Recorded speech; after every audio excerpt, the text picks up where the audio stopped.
Hello everyone, कैसे हो आप लोग। उम्मीद करता हूँ आप लोग बहुत अच्छे होंगे। आज की इस वीडियो में मैं कवर अप करने वाला हूँ 50 daily use English sentences. So you are requested to watch the video till the end to understand these sentences of this video. So the first sentence is वो ड्रामा क्वीन है, तो इसकी English होगी she is a drama queen. She is a drama queen. मैं तुम्हारी ईमानदारी से प्रसन्न हूँ। I am impressed with your honesty. I am impressed with your honesty एक समाधान है।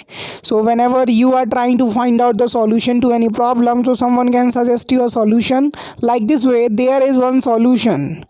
हमें जल्द समाधान ढूंढने की ज़रूरत है। We need to find a solution soon.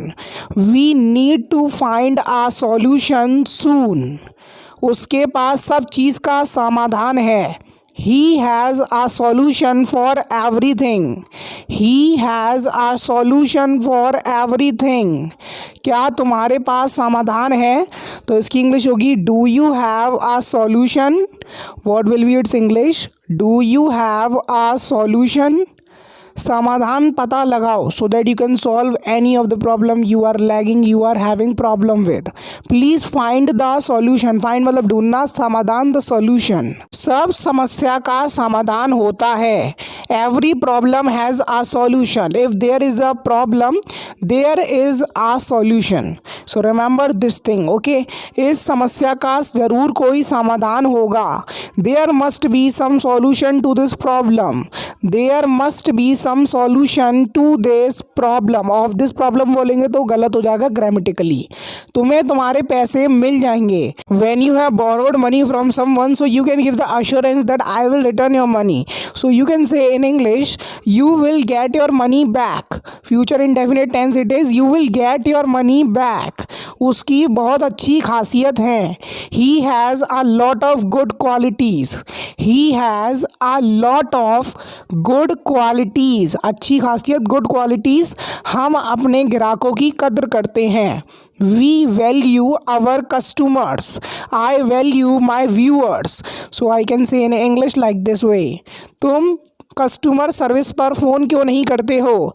When ever you are having any issue with something, so you can call on customer service. Why don't you call customer service? मुझे पुराने दिन की याद आती है।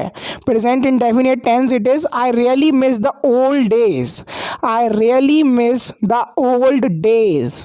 हम सब तुम्हें बहुत याद करते हैं। ये भी प्रेजेंट इंडेफिनिट टेंस है क्योंकि इसमें ता, ती, ते, इसमें ते है आ रहा है, इसलिए आइडेंटिफिकेशन है। We all miss you very much. एक पेज गायब है। There's a page missing. There's is a contraction of there and is. There's a page missing. इस मौके को मत गंवाना। Don't miss this chance when you have got a golden opportunity, so you are supposed to not waste that chance. Okay, मैं इस जगह को याद करूँगा या फिर मुझे इस जगह की याद आएगी।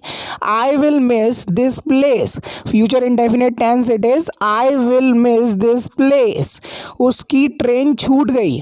Past indefinite tense है ये, और second form of the verb will be used as the rule is like that. Okay, he missed the train. miss की second form missed.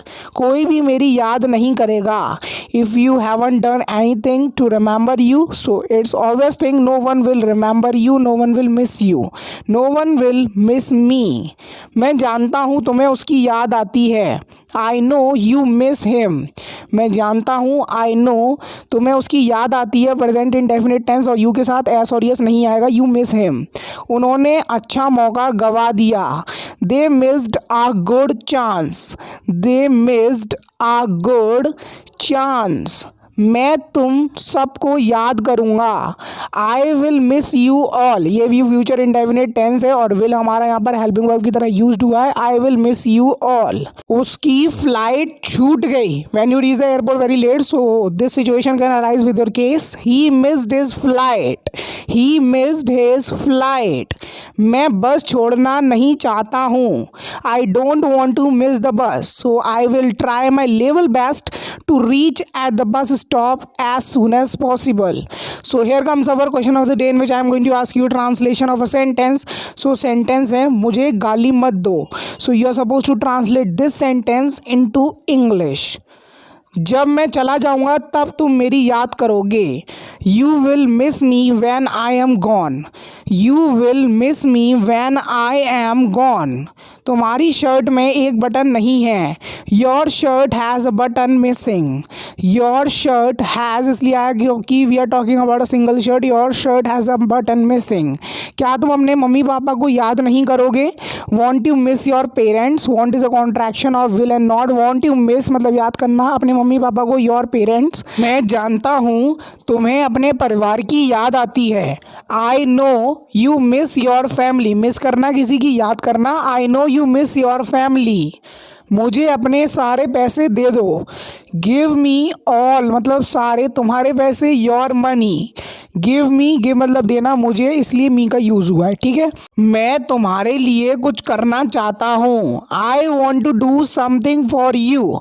फॉर यहाँ पर हमारा प्रपोजिशन है। I want to do something for you. हमारी team ने बहुत अच्छा किया। Our team did very well. Did यहाँ पर सेकेंड फॉर्म है डू की, क्योंकि ये पास्ट इंडेफिनिट टेंस है और सेकेंड फॉर्म यूज़ होती है पास्ट इंडेफिनिट टेंस में if it is simple sentence. वो टीम का कैप्टन है तो इसकी इंग्लिश होगी he is the captain of the team. He is the captain of the team. हम एक ही टीम में हैं। So whenever you and your friends are playing with the same team, so you can say we are on the same team. We are on the same team. हम अच्छी team बनाएंगे। We will make a good team.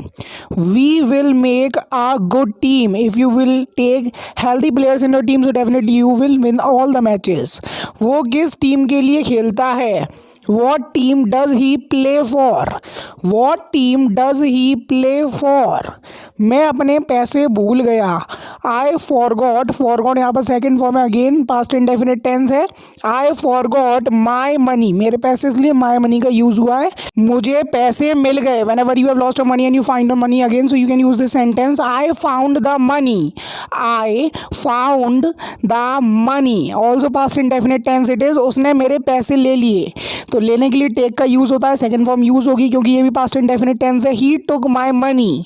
He took my money third form होती है take and took की। पैसे किसने लिए। Who took the money. Who took the money. It is interrogative sentence of past indefinite tense. पैसे मत मांगो तो इसकी इंग्लिश होगी don't ask for money. Ask for मतलब मांगना। डोंट यहाँ पर कॉन्ट्रैक्शन है दो शब्दों का, डू और नॉट का। Don't ask for money. उसे थोड़े पैसे दे दो।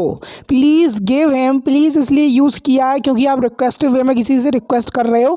Please give him some money. Please give him some money. मुझे मेरे पैसे अभी चाहिए। I want my money now. यहाँ पर आप बोल सकते हो I want my money right away या फिर right now. So you can use any of the way. मेरे पैसे चोरी हो गए। So whenever you have lost your money so you can say and your money was stolen, so you can say my money was stolen. Passive sentence है ये। चलो देखते हैं क्या होगा। Let's see what will happen. Let's see चलो देखते हैं क्या होगा। Future indefinite tense what will happen. मैं तुम्हें आज नहीं छोड़ सकता हूँ। I can't leave you today. I can't leave you today because I am compelled. You are compelled, that is why you are not able to leave somebody from your grip. क्या तुम पागल हो गए हो तो इसकी इंग्लिश होगी have you gone crazy. आप बोल सकते हो हैव यू गॉन मैड या फिर have you gone nuts. So there are three ways to say this sentence in English. मैं यहाँ सबको जानता हूँ। Whenever you have a good knowing somewhere so you can say I know everyone here. I know मैं जानता हूँ सबको, everyone यहाँ, हियर वहाँ, तो देयर का आप यूज़ कर सकते हो। ये मेरे भविष्य का सवाल है। It's a matter of my future.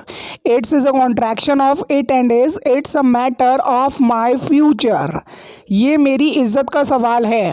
It's a matter of my dignity. Dignity मतलब इज्जत। It's a matter of my dignity. So these were some daily use English sentences which I picked it up from my observation. I hope you must have enjoyed this video. If you really enjoyed this video, Don't forget the like button. If you're new on this channel, must subscribe to English Gyan YouTube channel. So share this video with your friend whoever wants to learn English with these types of daily use English sentences, because it is one of the best way to practice your English. Because I give you daily use English sentences which are basically spoken and normally spoken in our day-to-day conversation. So while you are having conversation with somebody, so these sentences would be very helpful for you. And if you have already translated these sentences, so that will become very easy for you to speak out these sentences whenever it is needed. So in my next video, stay safe, stay home. Okay.